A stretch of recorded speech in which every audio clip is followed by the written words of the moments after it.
Coming up on Movie Buff this week, 3D action with Monsters vs Aliens, romance in I Can't Think Straight, and Richard Curtis's much anticipated new film, The Boat That Rocked. Petite Reese Witherspoon as June Carter in Walk the Line. Completely believable.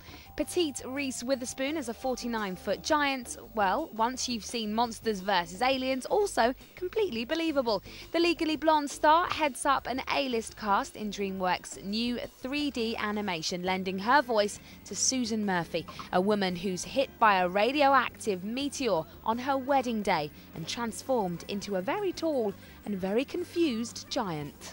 My name is Ginormica. That was really hard for me.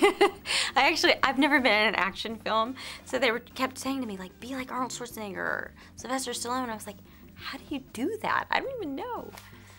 Kill you? That's not how I roll. To have that kind of voice that matches an authoritative sort of physicality is really hard for me. Once transformed into the monster now known as Ginormica, she's captured by the military and sent to a top-secret facility where she meets fellow captured monsters, including Bob, an indestructible gelatinous mass voiced by the very funny Seth Rogen. She's speechless. She? It's a boy. Look at his boobies. He said to the other day, he goes, I've been playing blobs all my career, so this is no stretch for me. He's really funny. The name is General W.R. Monger. I'm in charge of this facility.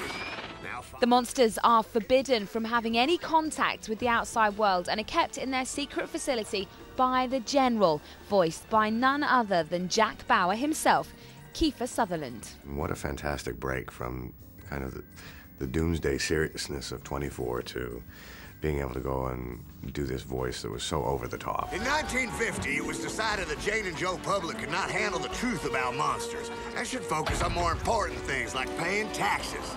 And he got some good gadgets. Yes, he does. Like the jetpack, yeah. Yes, I'm still looking for that.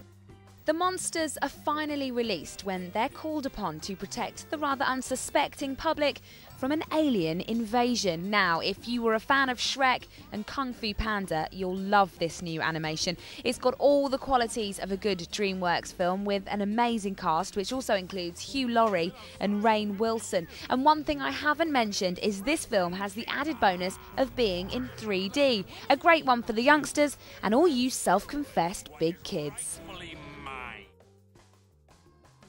So there have been movies about men falling in love with each other, women falling in love with each other, and now there's I Can't Think Straight. Disguised as a romantic comedy, this latest flick tells the story of Palestinian Tala and Indian Layla, who discover their feelings for each other. That, of course, all happens just before Tala is about to marry her Lebanese boyfriend in a lavish Middle Eastern-style wedding. And it gets even more complicated. Tala is a Christian, Layla a Muslim. Tala is outgoing, Layla is shy. Both families have their own ideas of what's good for their daughters.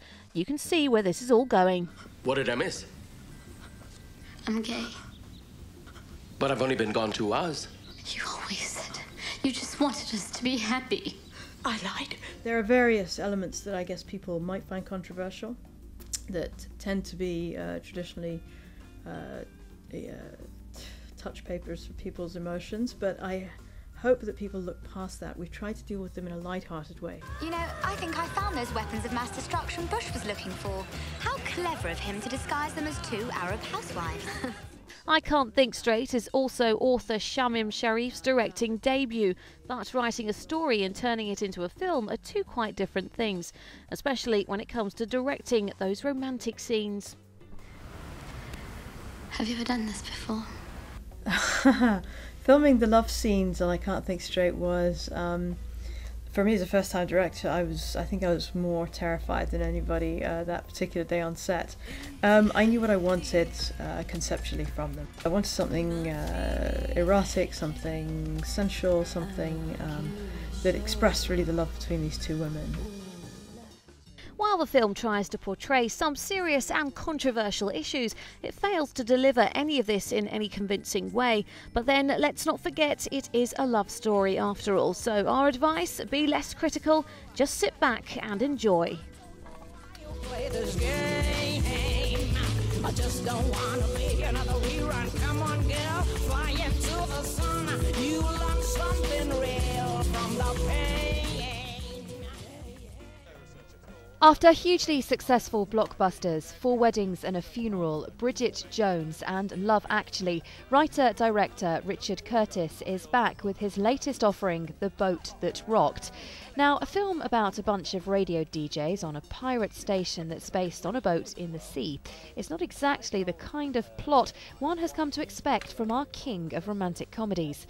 But not to worry, despite a change of direction into more laddish comedy, Richard is just as comfortable at the helm. And this next song is dedicated to the coolest man in the whole of the world, and he's about to step onto this boat! The film stars a nearly all British cast, including Bill Nighy, Kenneth Branagh, Emma Thompson, Rhys Ifans and Bond girl Gemma Arterton. It's based on the true story of Radio Caroline, a pirate outfit that broadcasted pop music to the British masses in the 1960s, at a time when the only music regularly available over the airwaves was jazz. So, how close to the truth did the filmmaker stay? Yeah, I mean, it's sort of based on a dream of pirate radio, even though I think that the dream has some reality, because these guys actually were living on these boats and doing these jobs 24 hours a day. So it's, I would say it's a relatively accurate fantasy. The only thing that stands in the way of that fantasy is a spoilsport government minister played by Kenneth Branagh. He wants to outlaw the pirate ship and stop the music. I told the Prime Minister that we will shut them down within 12 months. As you will see, sir, they're not, in fact, outside of the law at the moment, sir. Then they soon will be, won't they, Mr.